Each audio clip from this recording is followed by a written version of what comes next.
بسم اللہ الرحمن الرحیم۔ السلام علیکم۔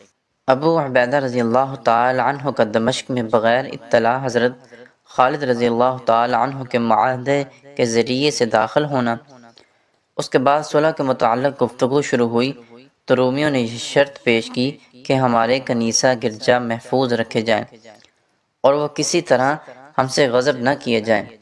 وہ کنائس حسب زائل ہیں۔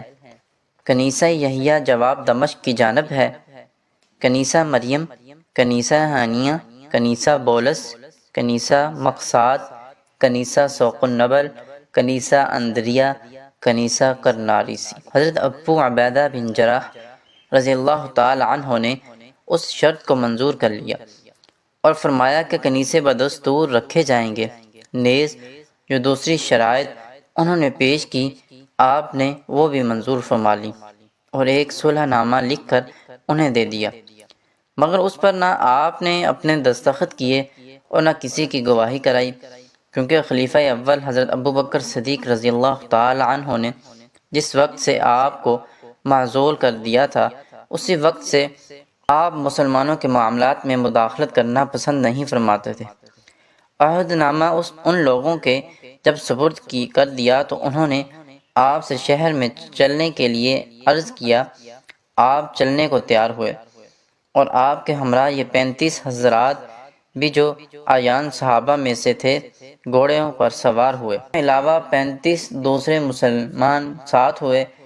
جس وقت آپ سوار ہو کر تشریف لے جانے لگے تو آپ نے ان سے فرمایا، مجھے اس بات کی ضمانت دی جائے کہ وہاں جا کر بدعہدی نہیں کی جائے گی۔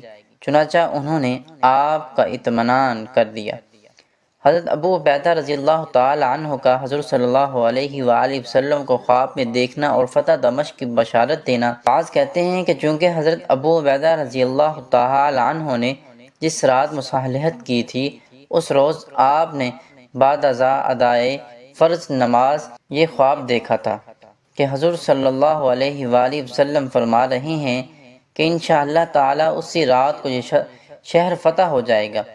آپ نے دریافت کیا تھا کہ یا رسول اللہ صلی اللہ علیہ وآلہ وسلم، میں آپ کو بہت عجلت میں دیکھ رہا ہوں، اس کا کیا سبب ہے؟ آپ نے فرمایا، مجھے حضرت ابو بکر صدیق رضی اللہ تعالی عنہ کے جنازے میں شریک ہونا ہے۔ یہ دیکھ کر ادھر آپ بیدار ہوئے تھے اور ادھر حضرت ابو ہریرہ رضی اللہ تعالی عنہ نے صلح کی بشارت آ کر دی تھی، اور چونکہ آپ نے یہ خواب دیکھ لیا تھا اس لیے ان سے باعتماد ارشاد مخبر صادق صلی اللہ علیہ وآلہ وسلم کسی قسم کی شہادت نہیں لی تھی۔ وقتی رحمۃ اللہ علیہ کہتے ہیں کہ آپ دمشق میں بروز دوشنبہ 11 جمادی الثانی کو داخل ہوئے۔ آپ کے علاوہ وہ پادری اور راہب لوگ بھی تھے جو صلح کے لیے آئے ہوئے تھے۔ انہوں نے سیاہ بالوں کا لبادہ اور لباس پہن رکھا اور انجیلیں ہاتھ میں تھیں، اور انہیں عود نیز دوسری خوشبودار چیزوں کی دھونی دیتے جاتے تھے۔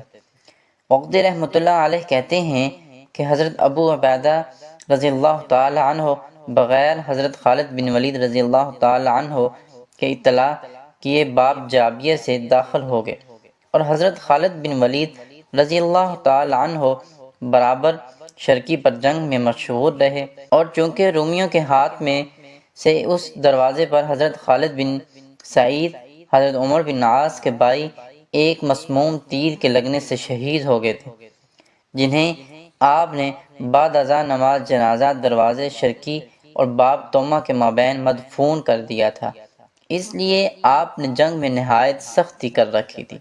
کہتے ہیں کہ باب شرقی کے متصل شہر پناہ کی دیوار کے پاس ایک پادری یوشع بن مرقس جو حضرت دانیال علیہ السلام کی کتاب ملاحم سے واقف رہتا تھا، اس نے اس روز اس کتاب میں لکھا ہوا دیکھا تھا کہ یہ محمد صلی اللہ علیہ وآلہ وسلم کے صحاب کے ہاتھوں سے فتح ہوگا اور ان کا دین تمام ادیان پر غالب ہو کر رہے گا۔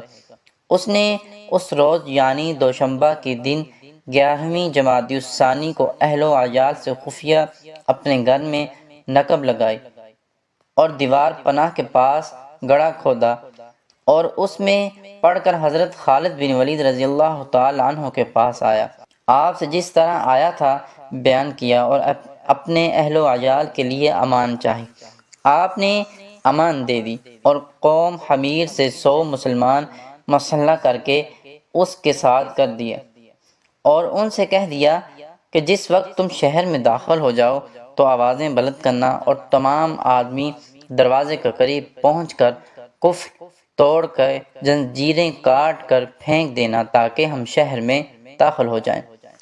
کہتے ہیں کہ یہ حضرات کعبہ بن ضمیرہ یا مسعود بن کی سرکردگی میں اعلیٰ اختلاف الروات روانہ ہوئے۔ یوشع بن مرقس جس طرح آیا تھا انہیں لے کر اندر داخل ہوا۔